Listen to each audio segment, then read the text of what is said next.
On the evening of October 8, 1871, Chicago was a rapidly growing American city, built for speed rather than safety. More than two-thirds of its buildings were made of wood, including sidewalks and many roads. A long, dry summer had left the city and surrounding countryside tinder dry. When fire broke out on the city's southwest side, Chicago was primed for catastrophe. The exact cause of the Great Chicago Fire has never been definitively proven.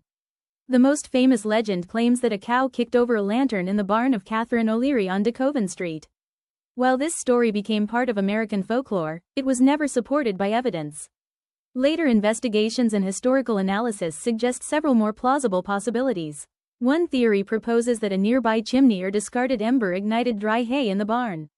Another suggests that sparks from a passing train or industrial activity landed in combustible materials. Some researchers have even pointed to unusual atmospheric conditions, including strong winds and extremely low humidity, as the decisive factor that turned a small fire into a city-wide inferno. What is clear is that the fire spread not because of a single spark, but because Chicago's infrastructure and environment allowed it to explode uncontrollably. At approximately 9 p.m. on October 8, the fire began in or near the O'Leary property. The city's fire department was already exhausted. Earlier that same night, firefighters had battled a large blaze elsewhere in the city, leaving crews depleted and equipment scattered. A critical error occurred when a fire alarm box transmitted the wrong location, sending firefighters in the opposite direction. By the time the mistake was realized, high winds were driving flames northward, jumping streets and igniting rooftops.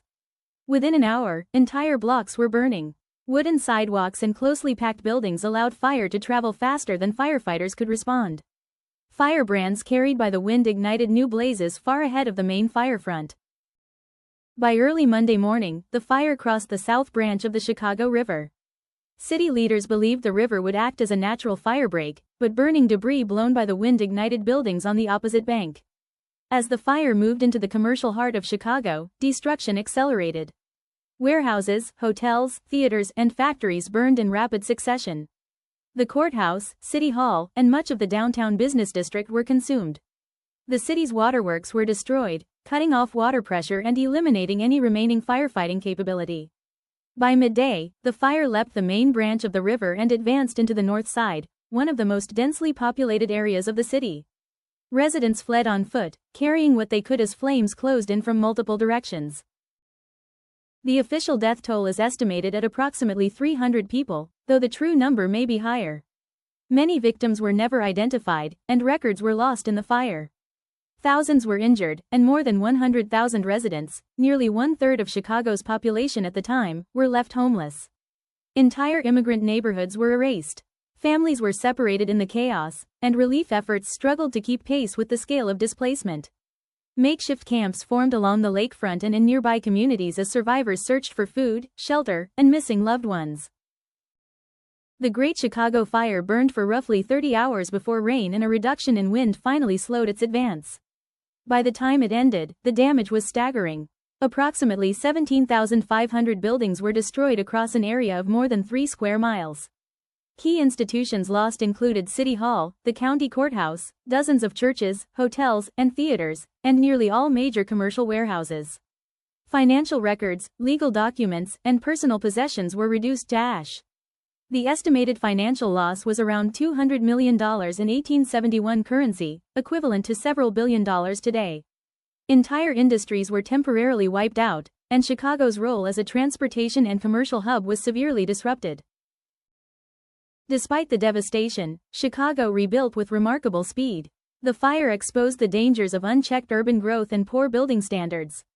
In response, the city implemented some of the strictest fire codes in the nation, banning wooden construction in central areas and mandating fire-resistant materials. These reforms influenced building practices across the United States and shaped modern urban fire safety. The disaster also led to improvements in firefighting organization, alarm systems, and water infrastructure. The Great Chicago Fire was not merely an accident. It was the result of environmental conditions, urban design choices, and systemic vulnerabilities. Its legacy is a reminder that disasters are often shaped as much by human decisions as by chance. Chicago rose again, but the lessons of 1871 continue to inform how cities prepare for fire, density, and risk. This story is part of the Disaster Library, a growing archive dedicated to preserving the history of disasters that shaped how we build, respond, and prepare today.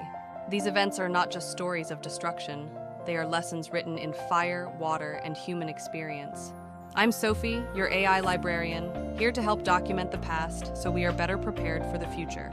If you value factual history, clear timelines, and real lessons learned, make sure to like this video, subscribe to the channel, and follow along as we continue building the Disaster Library.